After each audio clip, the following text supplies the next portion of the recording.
Do the animals in our lives choose us, or do we choose them, or is it a kind of like a combo platter? We choose each other. Well, it depends on what what the timeline is that you're talking about. So if it's the timeline of, the past 30, 40, 50 years, we think we're choosing the animal.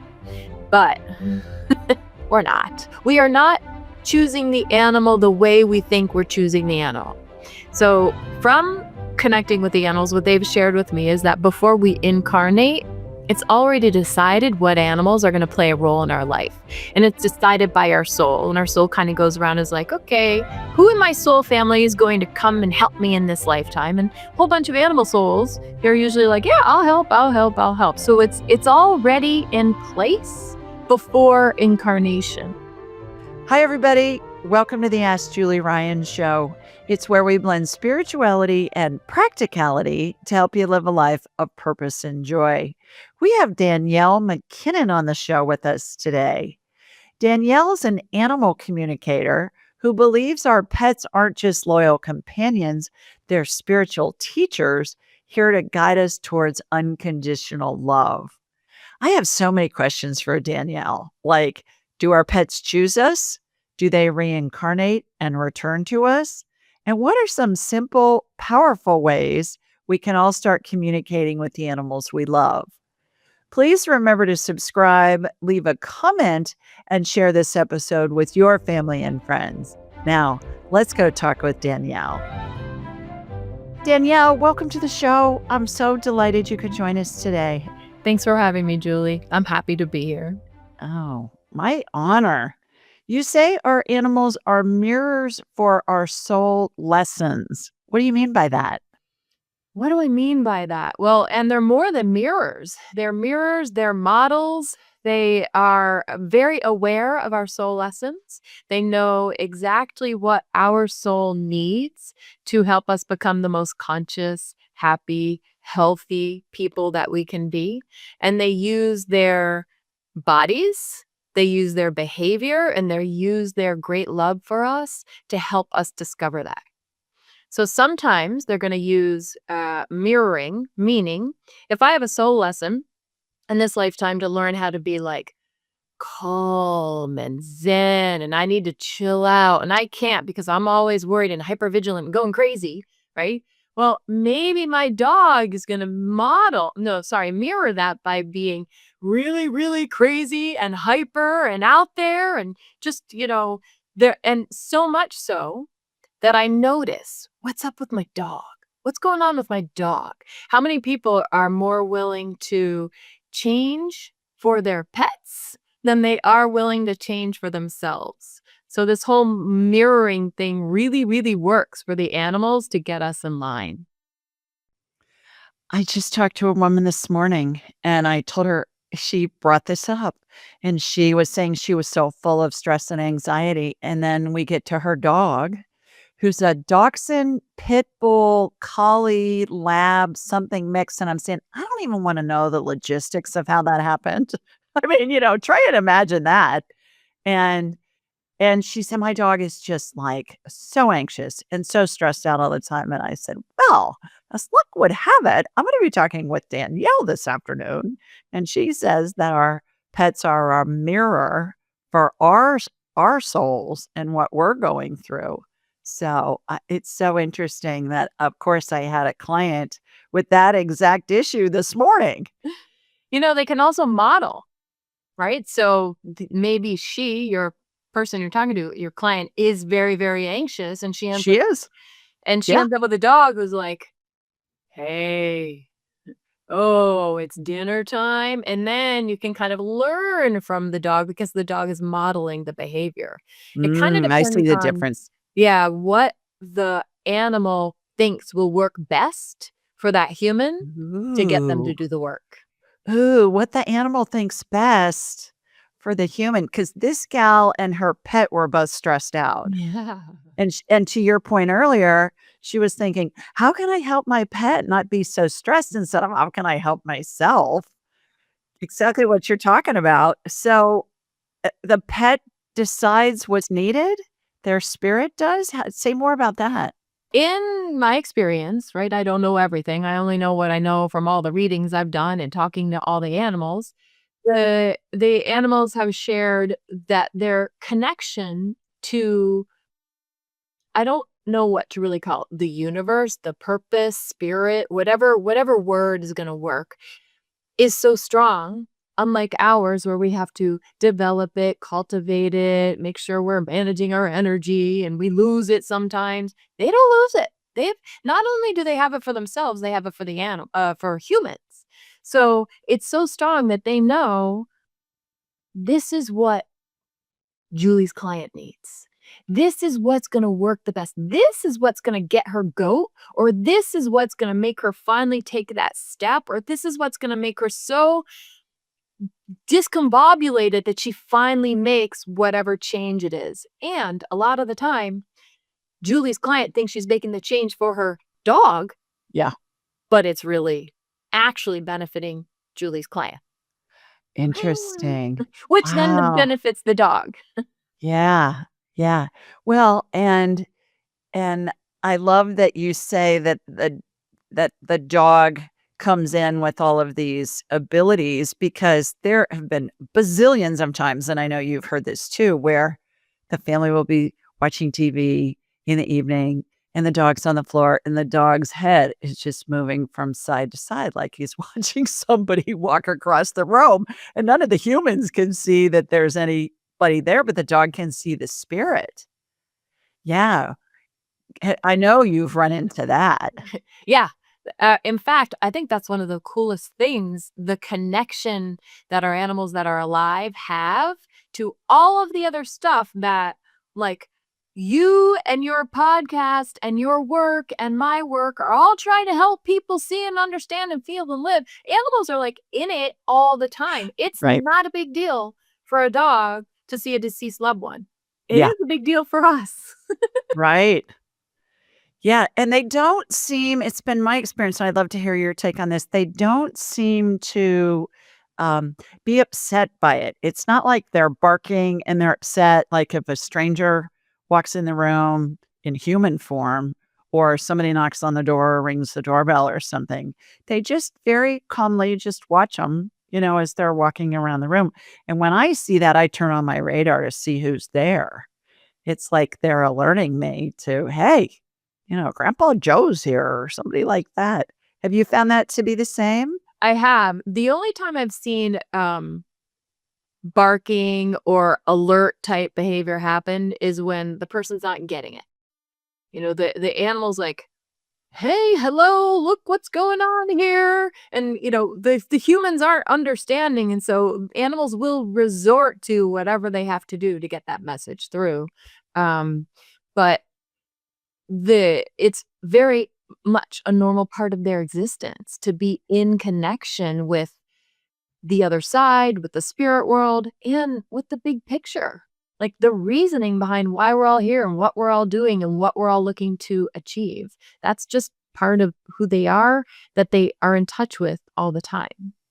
Does that go for all animals, pets, wild animals, whomever? It goes for pets, wild animals, zoo animals, fish, birds, bugs, ticks, right? Mosquitoes, everybody. They're all here. And this is something that I say a lot, and some people will say, "Well, you're being too human centric." But I'm not being too human centric in a good way. In a good way, I'm kind of being too human centric in a bad way. Because what the animals have shared with me is that they're all incarnating here to help us get ourselves together. Like they've mastered unconditional love. They hold this for us. It doesn't mean they don't eat each other and everything. That's not loving, that's survival. But we haven't.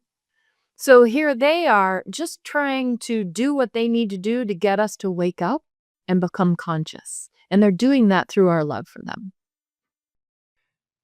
Along those lines, does that pertain to the animals that we eat as food as well? Do they kind of like volunteer to be slaughtered so that we can eat them and survive, whether that be out on the range or whether that be in a meat processing plant or whatever. It does. It applied to every single animal here.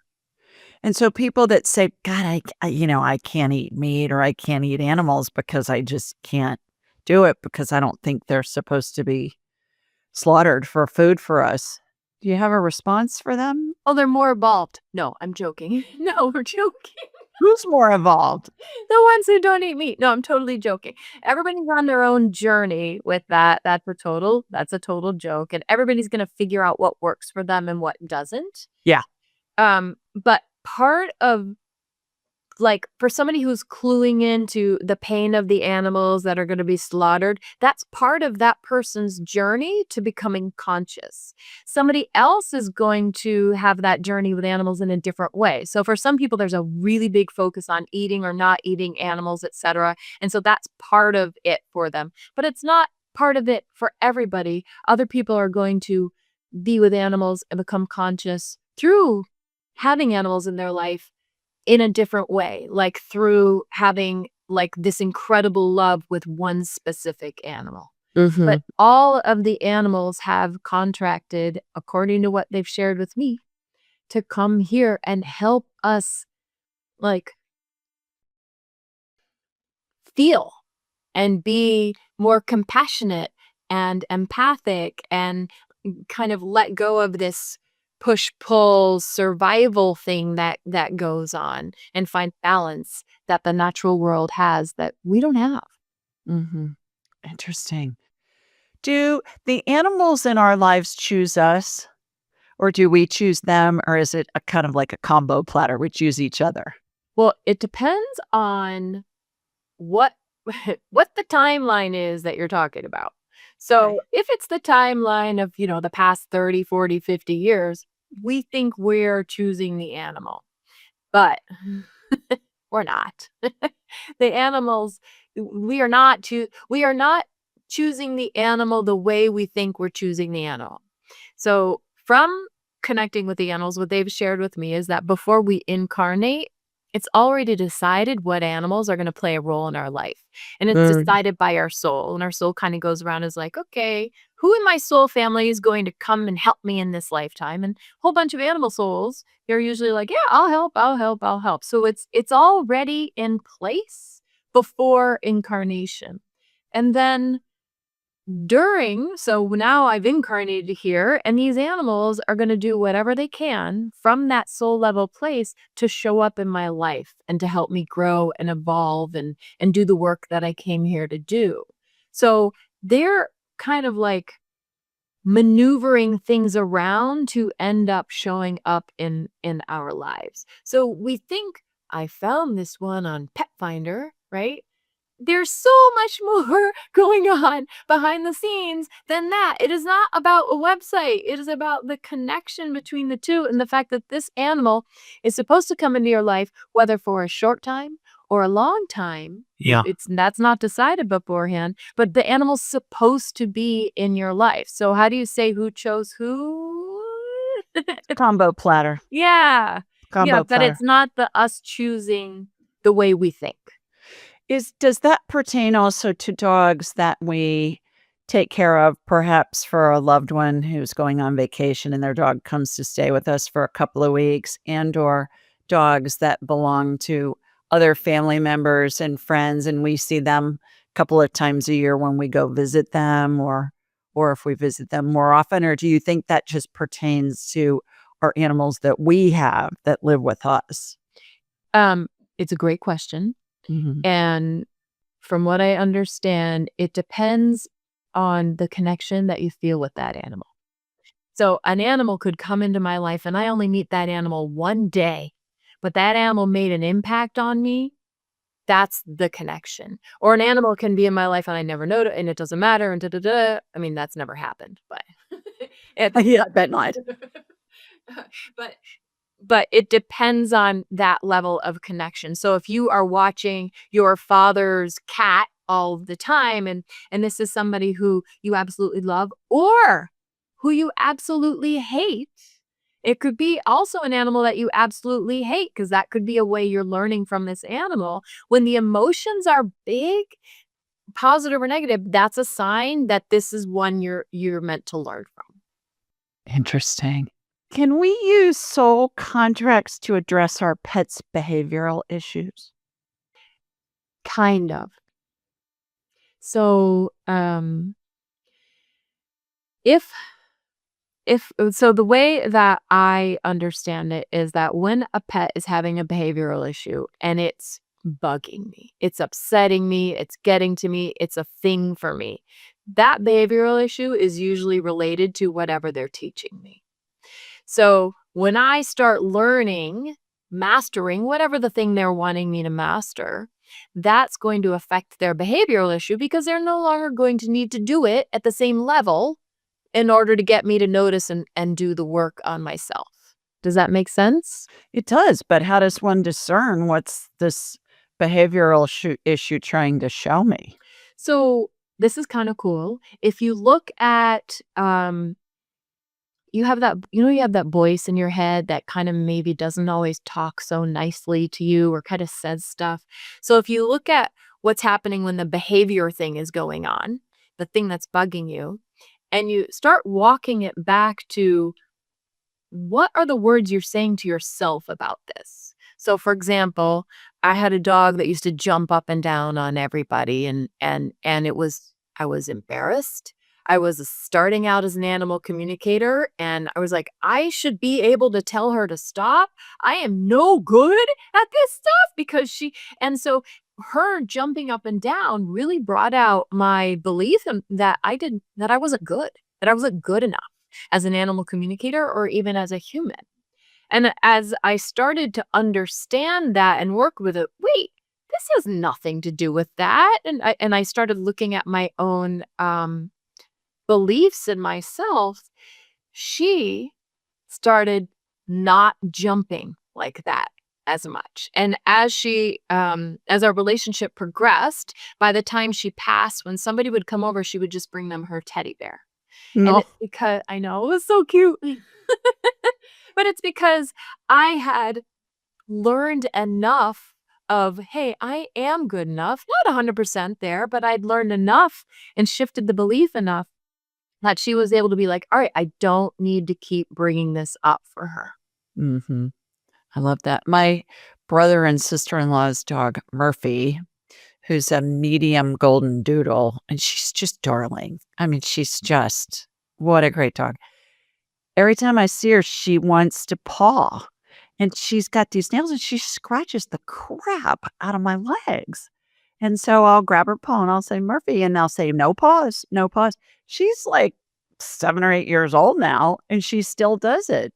And so And so I'm not does it bring up in you any feelings about yourself or anything that you're telling yourself about yourself? Or is it just like, oh, that's annoying, but it's not a big deal and you'd like it to change? the latter. It's Okay. annoying, it's Yeah, not a so big it's not a deal. lesson for you. Nah. She brings her toys to me, and I love her. If I'm on the couch, she's on my lap, or she's walking over me to snuggle up next to me and that kinda thing. But, boy, if I've got shorts on and it's the summertime, I really have to watch it because it looks like I've been tortured. I have these scratch marks down my legs, and sometimes it's pretty hard, and sometimes it'll even bruise.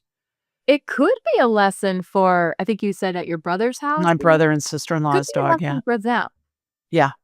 When an animal passes and their human is thinking about getting another pet, the humans oftentimes will feel like, "Oh gosh, I'm not ready for another pet. I feel like I'm betraying the memory of my pet that died," and the pets are in heaven going, "No, go get another dog or another cat or whatever, and I'll help you find them." Have you found that to be the case? That the animals in heaven are like, "No, get another dog, get another pet. It's gonna help you grieve, and it's gonna bring joy back into your life."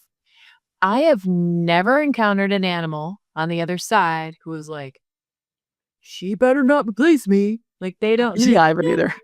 That's like a human thing that we humans have decided, and we Right. get all bundled up in our head with all this stuff, Yeah. but no animal is saying that. No. They're like, "Oh, do the thing that's going to make you happy," and Exactly.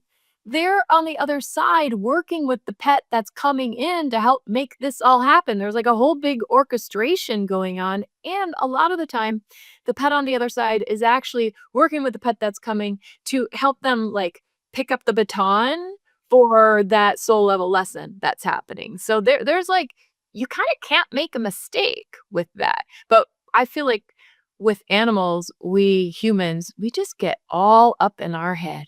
Right. Exactly. We're judgy of ourselves around that. Yep. Yep. Speaking of which, do you find that our pets reincarnate, first of all, and secondly, do they reincarnate back to us in a new pet? So, this is such a popular question. I think especially because when somebody's missing their pet on the other side, that's all Yeah. they want. Just come back to me. Just come back to me. So I have talked with plenty of animals about this. And yeah, they tell me they absolutely reincarnate. They're part of our soul family. And they reincarnate when the time is right based on the lessons, based on what's happening. So when I first started doing this 20 a lot of years ago, they would talk to me about reincarnating and I kind of kept it quiet at first because of the part that people get upset about. And the part that people get upset about is the animals are reincarnating, but because they're choosing the time that's the best for the soul's growth and becoming conscious and for this big game we're playing as souls, that doesn't necessarily mean, and I haven't run into it meaning, in the same lifetime. Mhm. I found the same thing. I agree. Right? And so all these people are like, "But he needs to come back, and how am I gonna find him? And I'm gonna go on Pet Finder, da da da da." And what I'm finding is that, and this is what I was talking about when I first started doing this was happening in a less common way, but now it's like almost all the time. When animals are crossing over, they're crossing over to continue the relationship with us from the other side because now they can help us almost like a guide, not an official guide, but like a guide while not having a body to get in the way. Because sometimes we get a little dependent on our animals that are here. And so they want to be sure that we continue the work while they're on the other side. And then we reincarnate, they reincarnate. That's how I know it. Yeah. I've got the same thing. I'm so glad you're the first Yeah. person who Yeah. agreed. Yeah. So let's change directions for a minute. You left a traditional corporate career to do animal communication. I want to hear about your journey. Did you come from an animal communication family? What's the story there? Oh, it was a very easy transition for me. No problems that ever. Very smooth. I didn't resist it at all. I'm joking. I definitely resisted the whole thing. As a kid, I was very, very sensitive and I was very connected to the animals. And that wasn't exactly embraced. I can look back now and be like, oh, it's because I was connecting to the animals. They were my friends. They were the safe ones. I knew what they thought. I knew what they wanted. I knew what they felt. But at the time, I didn't know any of that. I just felt awkward and odd and tall and skinny and like just not like everybody else. Um, I ended up by college, I was kind of checking out various like meditation stuff, but also doing typical college stuff. So I didn't know who I was at all. And then I was at my corporate job.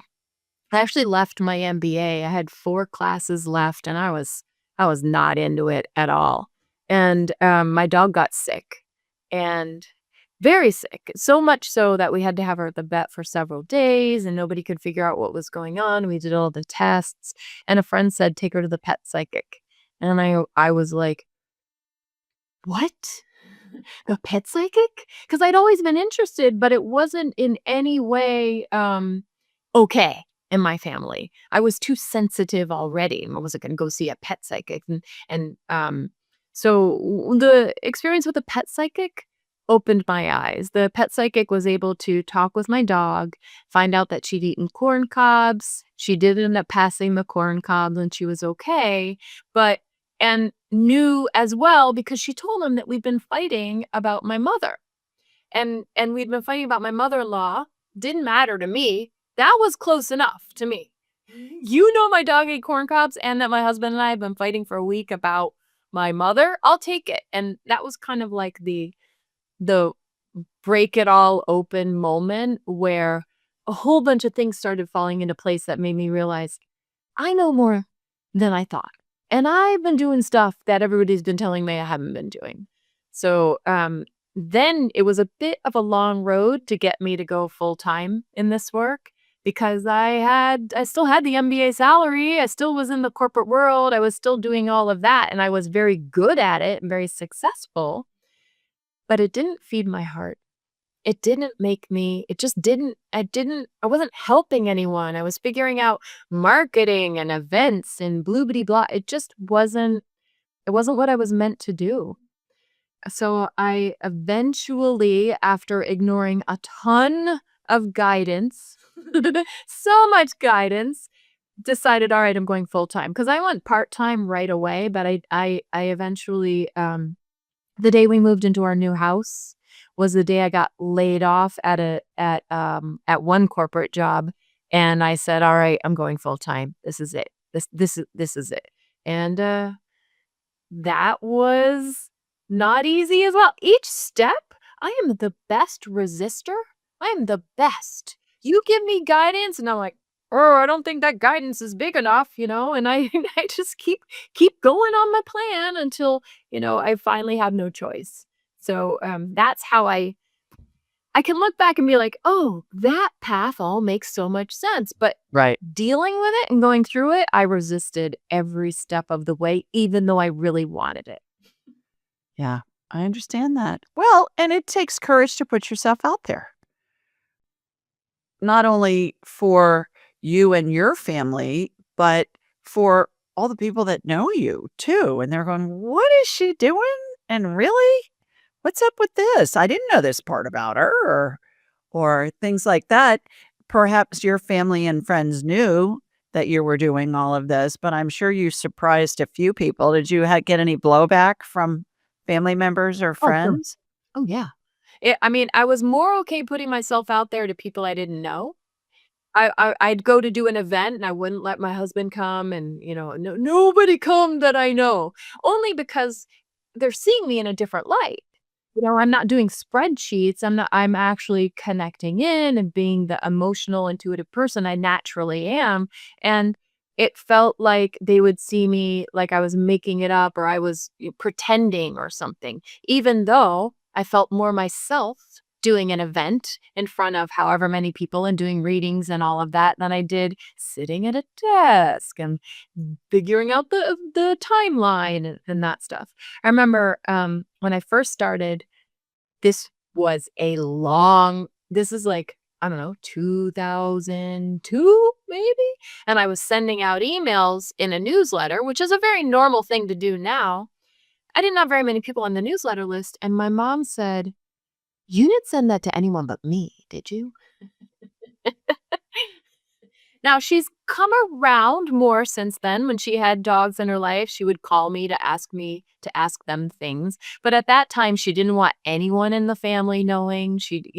For her, it was a failure, I think, that I wasn't doing the corporate stuff and I wasn't pursuing all of that, and a waste of money that I spent all of that money on that MBA and left without finishing. Because my family has that education in those types of jobs and stuff, and it just wasn't for me. What do you say to people who are in that position who just are wanting to make a change and they are being held back because they don't want to disappoint their loved ones who have this vision for their life, but it's different from what they envision for their own life? Do you have some wisdom or some guidance that you can offer for them? Yeah, the thing that I always say, because I run into this a lot with the classes that I teach and people wanting to move into this realm instead of the other stuff that they're doing. I feel like our guides, our angels, our all of our higher help will often communicate with us through excitement and passion. And so I tell people, instead of kind of looking at these fears that you're having and the wondering and the what ifs, where is the excitement? Where is the passion? Because that's where you're going to be safe, supported, and protected. That's where you're being guided. And if you can stay with that passion, it's going to be an easier road.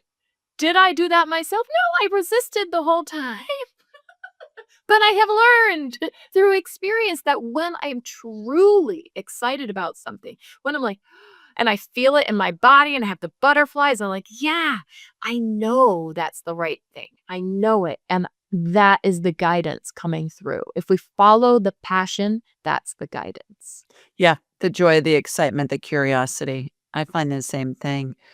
When our pets and our loved animals pass, are they in the same reality as our deceased loved ones and the angels and the spirits and our, and God himself and, all the saints and angels and all of them?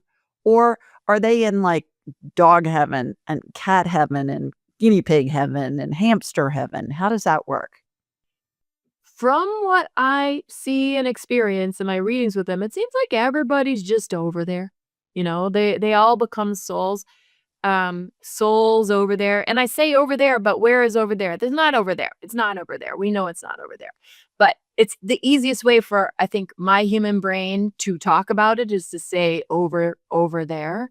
But a weird thing is that it's almost like all the animal souls look like this kind of light. It doesn't matter if it was a dog, a cat, a horse, a turtle, whatever. And they're this kind of soul. And then there's the human souls, which kind of have a little bit of a different look. And I've not seen, and how about you? Have you seen, I've not seen a dog soul become a human soul or a human soul. Like, I don't see cross I don't either. pollination. Yeah. No, I don't either. It's not like a schnauzer is, gonna become a horse or a schnauzer is gonna become a human. And I use the example, and same with angels. Angels are their own species. Angels don't become humans. Humans don't become angels. It's like I say, it's like comparing a schnauzer to a daffodil. They're different species of things. But a dog could reincarnate as a cat and could reincarnate as a horse. Like, it seems like from what they've shared, they're just choosing whatever animal form is going to accomplish their mission in this incarnation. And it's never a human, because that's going I've backwards. seen the same thing. I will see. I mean, I see holograms of dogs and cats and animals and spirits. Like humans that were humans and angels and all that jazz. And the thing that's really interesting too, Danielle, and this people get a lot of comfort from this is their spirits are all there when somebody's dying, when they're going through their transitions. The all their pets that they had in their lifetime, their spirits are there. And it can be dogs and cats and lizards and guinea pigs and stuff like that. It can also be farm animals. I'll see horses and cows and pigs and goats and chicks and stuff like that in the room of somebody that has either lived on a farm perhaps in their childhood or live now on a farm as they're transitioning. And I'll say to the family, does your grandmother live on a farm or did she? And they'll say, oh, yeah. And there's one gentleman in particular, we were talking with him. His daughter is a client of mine. And there was a white, I believe it was an Arabian stallion, white horse that he had. And I think let's say his name was Charlie. And Charlie was in the room with him when he was dying. And he kept talking to Charlie and he kept saying, Charlie, I'm not ready to go yet. I know you're here to get me, but I'm not ready yet. And then his mother's spirit came in and and he was able to see and communicate with other loved ones' spirits at the time. So it was really sweet that his family knew and they said, we stood there and we watched him. He had this two-way conversation with Charlie, his white stallion, who he loved to pieces. And Charlie's spirit was there. It's an interesting thing that I've seen happen where it's all the animal souls and human souls that are there when somebody crosses over are not even necessarily all related to this lifetime. They're related to all the lifetimes of that soul, Correct. and everybody's in the same soul. Like, it's like, yeah, we're all together. Like, where we think it's so important, this lifetime doesn't seem to be. Correct. And that's been my experience, thousands of times where they come in period dress. Like there'll be Renaissance people and 1960s mini skirts and go-go boots and whatever. And yeah, very much so. And I call them the Welcome to Heaven Committee. Really? And they're there with the person as they're transitioning, as they're dying. And then once they get to heaven, they're all there again. And I have a client whose dad spirit said to us, it was great. It was like a magic trick. He said, it's like, the magician puts the girl in the box and spins it and taps it with his magic wand and she disappears. And then he does it again and he taps it with his magic wand and she reappears. He said it was the same thing. It was amazing. It was so funny. But I've heard that a lot too, and I can see it because I can see it telepathically when all the spirits are in the room and we can describe those loved ones' spirits, what they look like. We can describe the animals and they'll say, oh, that was my dog Fluffy when I was 7. And that was my horse Trigger when I was 14 and all of that. And then all those spirits are waiting for them once they get over to heaven. I don't see right when they cross through the pearly gates, which looks like this big whitish yellowish plasma wall to me. I don't see animals there right when they cross. It's more the human spirits, but then the animals show up once they're there, Yeah. which is interesting. I don't know what's about that. I never thought about it before. Well, I think from what I understand, and I only understand what I understand until I understand some more, right? That there's this little bit of like an adjustment period that the animal souls are going through. So there's this like it's almost like a little bit of a drop off, a little bit of a moment where they're less available. And it seems to be I'm adjusting to this thing that just happened. Not that they're discombobulated or something. You hear people say they got stuck or they didn't know where they were lost or I don't find that. no. Mm-mm. No. But it's more like I'm taking a moment to adjust. And it seems to be a different adjustment that an animal soul goes through than a human soul. But I don't know what it is. I don't know more than that. There just seems some difference in the two. I just heard a yes on that. They do. So let's see if we can get some information on that. Why is it a different adjustment? Because the human soul's more evolved. Is what I heard. The human soul is Interesting. more evolved, so the process is different. So what I heard was the human soul is more connected to the physical than the animal soul.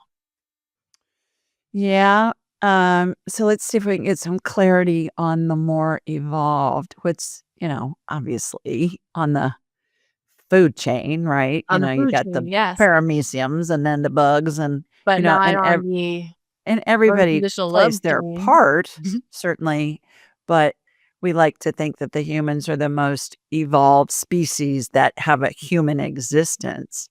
And that's what I'm hearing. So I'm hearing that the downloads that the humans go through as they're transitioning are more completed than the animals.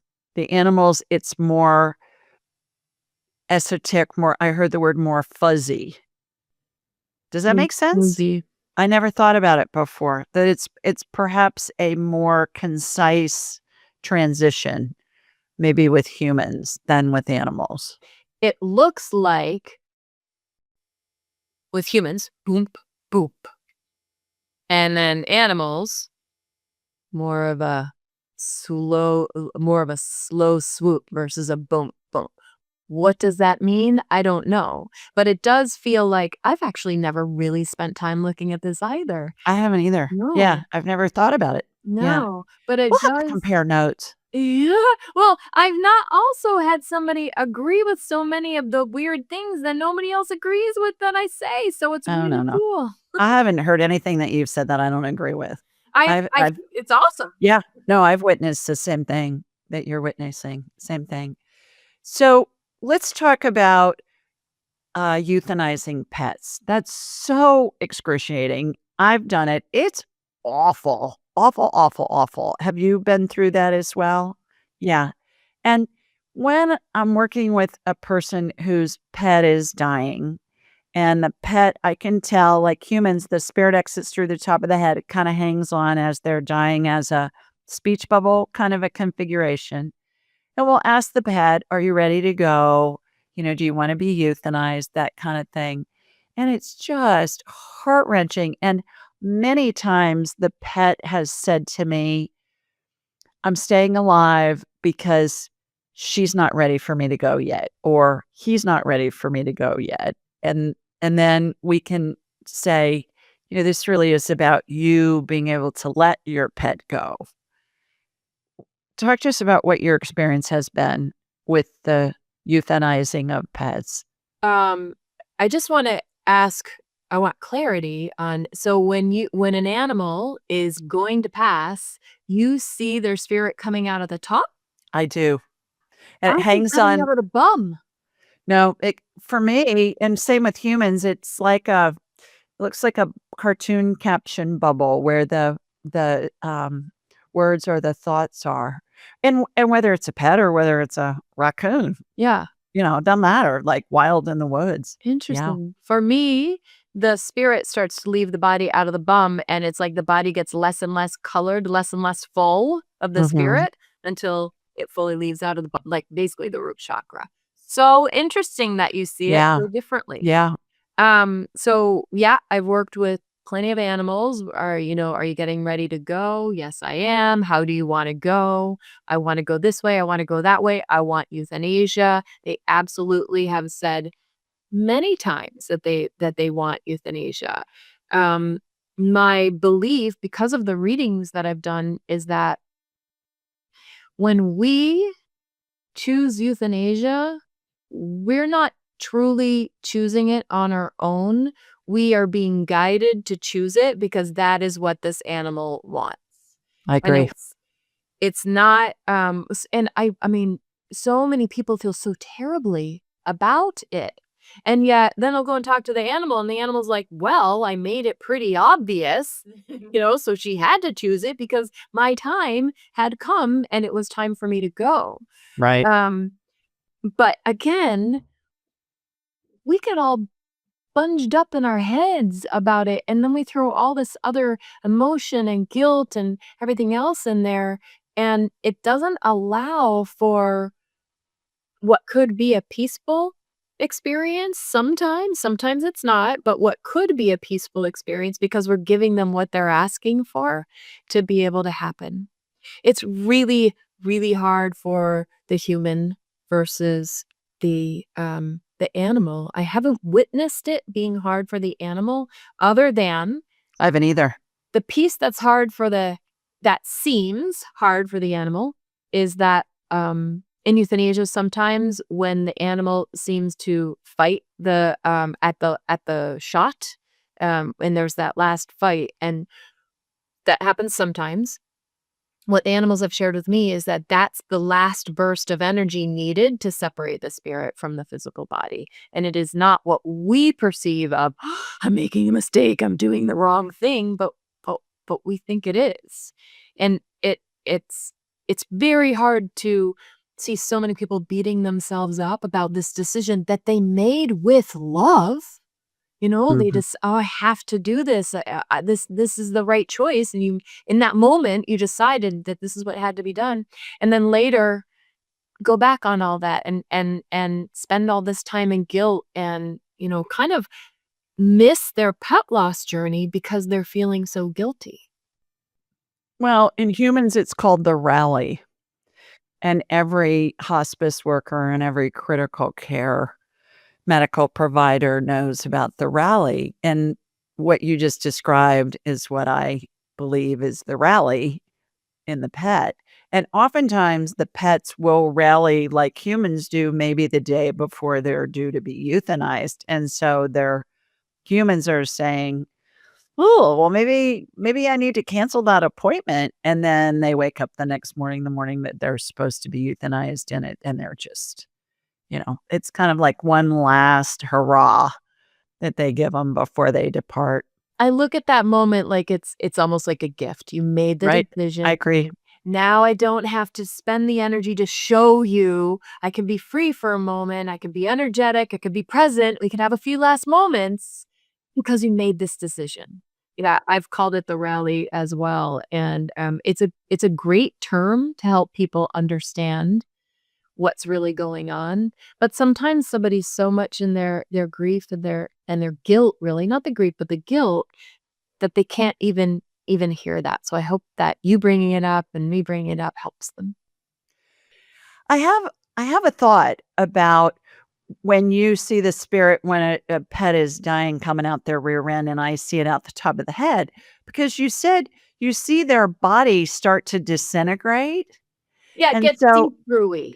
it's yeah, and that's what happens, and so the spirit then the body's disintegrating, so the spirit is coming out. We're seeing the same thing, we're just talking W about it in a different way. We are. I'm focusing on this end, Right. seeing the same thing that you're focusing up here, but we're literally seeing the same thing. That's right. That is That's so cool because everybody makes fun of me when I'm like, "It comes out the bum." yeah. Yeah. That is so cool. Right, That's so cool. right. And then what happens is the spirit detaches from the body. You're just watching the body disintegrate. And there's this little I see a little string between the 2, and finally, when the 2 separate, it goes ding, and then that's the full separation. Do you see that? I don't see the string. I just see that the spirit goes up like a helium balloon, Mm. goes up right. But I do watch it as it goes up, the body then just immediately disintegrates. And I see it go up too, and Yeah, very often the animal has shown me, like in euthanasia, the bird's eye view right. of the people and what happened, etcetera, because the spirit went up. That is so cool. Yeah, So cool. we're seeing the same thing. We are. Yeah, yeah. I love it. Yeah. So give us an example of something that one of your pets has taught you.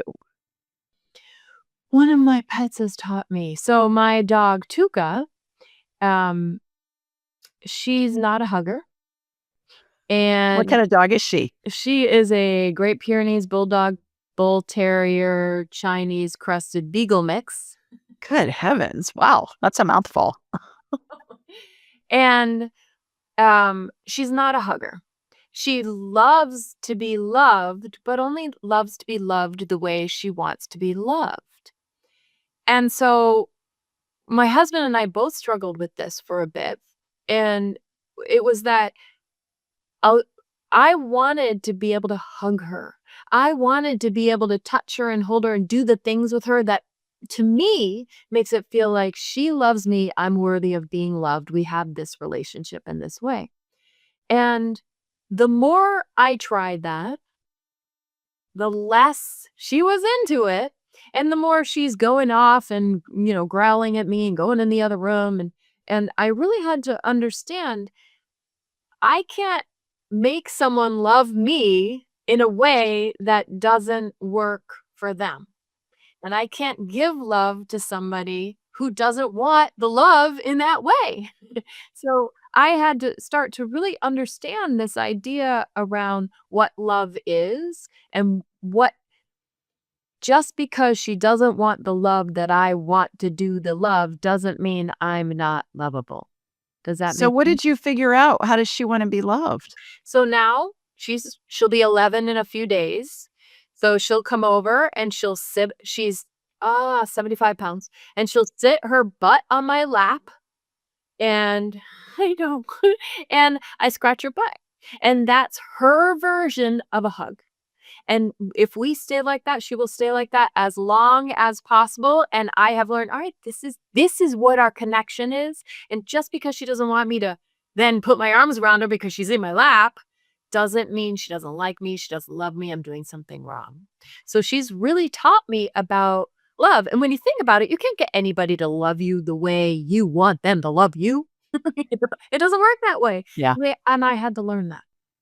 It's kinda like the love languages, do you feel loved from a hug? Do you feel loved by gifts? Do you feel loved by sentiments that are verbal or whatever? So how did you figure out she just wanted to have her butt rubbed? Um, I had to back off. I had to step back and be like, this is not about me not being lovable. This is not a comment on me. This is her needing love the way she needs it. So as I backed up on that, as I tried less to make me the way I thought it should be, she started coming to me, giving me her butt, putting her butt on me. Like all of that started happening, but I had to stop pushing for what I wanted the way I wanted it so I could see what was really there. Yeah. Is there a common theme of what animals know about us that we don't know about ourselves? Like, do you see a lot of one specific emotion thing that people work on, or are there 5 things that you see most of the time? Yeah. So if they're always teaching us some version of unconditional love. And we haven't mastered unconditional love.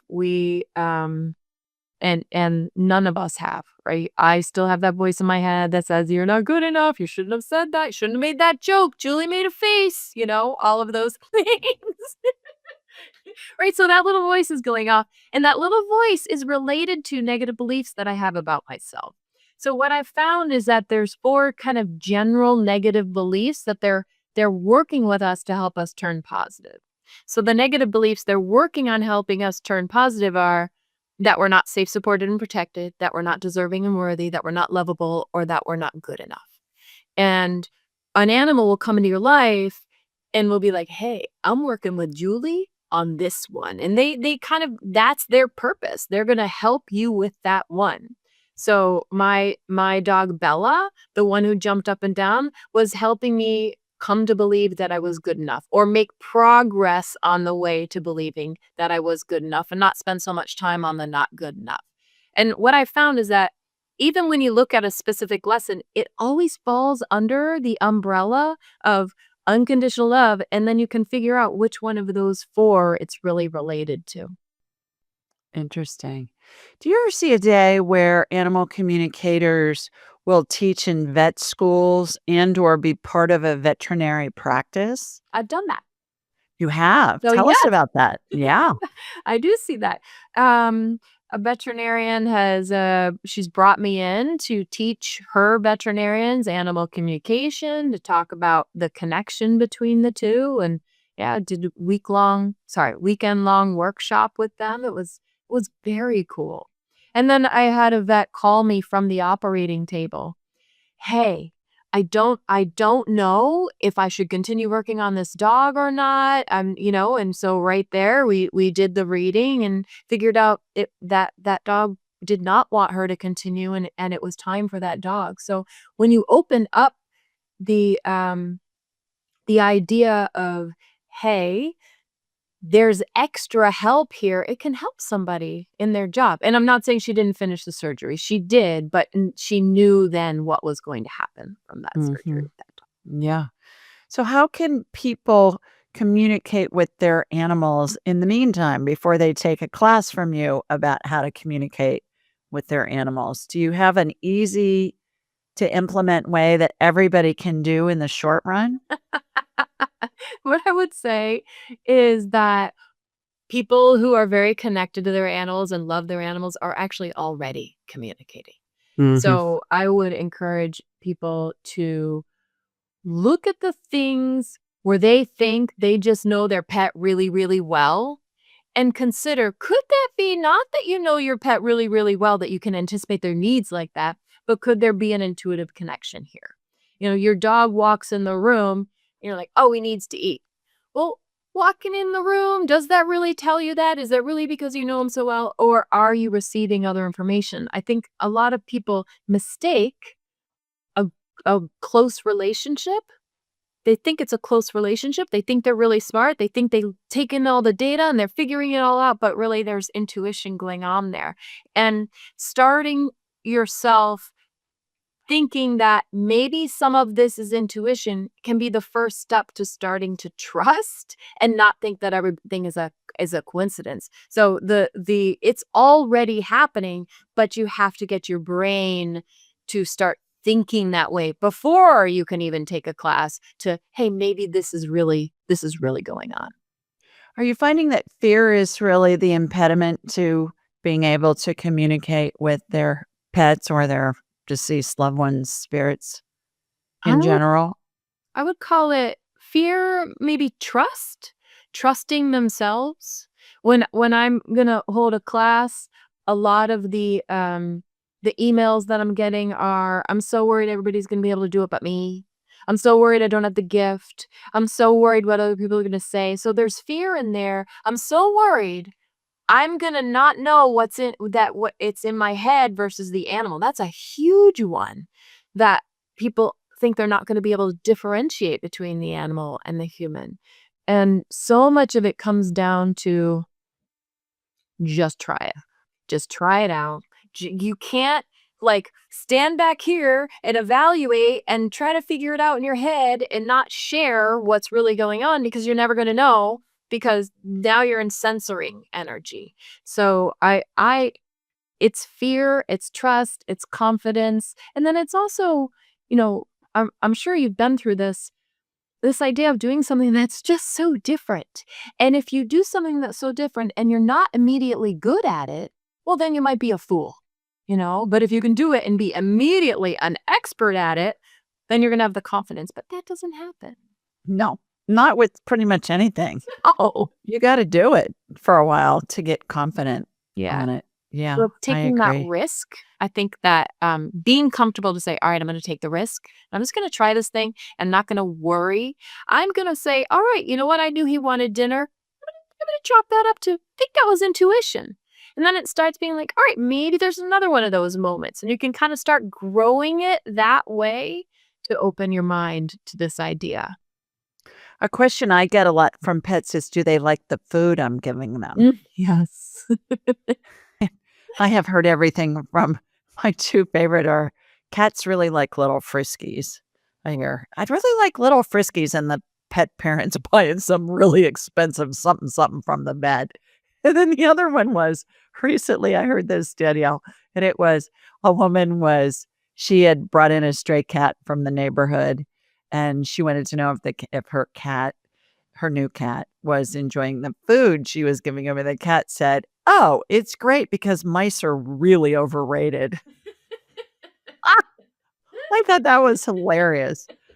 Mice are really overrated. I love when you ask a dog, like a dog who's really into food, or a dog who has humans who are gonna do whatever that dog says. Hey, do you like your food? No, I don't like my food. I'm not getting enough, and I need more. And they start like listing off all this stuff, and I have to like stop the reading for a second and say, listen, just because your dog is saying all this stuff doesn't mean you have to do it. Right. They always say they want more treats. I hear that a lot. "I'd like more treats, please." Hilarious. Oh my gosh. All right. Last question. Why do we incarnate? Oh my. Why do we incarnate? We humans? I've asked myself that question a lot because according to the animals, they're here helping us because we have a mastered unconditional love and they have. So the best answer I can give is to learn in the 3D world how to master unconditional love. Great answer. All right. You are just darling. Smart, wonderful. I understand why these pets love you and why their humans love you as well. And just what a delight to get to compare notes and talk with you and find out what you're doing and how it works for you and a little bit about what you teach. How can people learn more about you and your work? My website is daniellemackinnon.com and it's all there. Spell McKinnon for everybody. Oh yeah, Mackinnon. That's the Scottish husband right there. MAC, not just MC. Yeah, MAC. All right. Well, thanks so much for joining us. What a great, fun conversation, enlightening and just a delight the whole way through. Everybody, in the meantime, we're sending you lots of love from Sweet Home, Alabama. Mwah!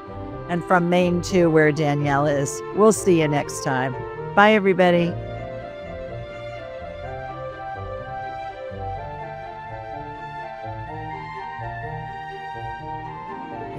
To enhance your spiritual journey, click on one of the videos below and remember to subscribe, leave a comment, and share this episode with your family and friends.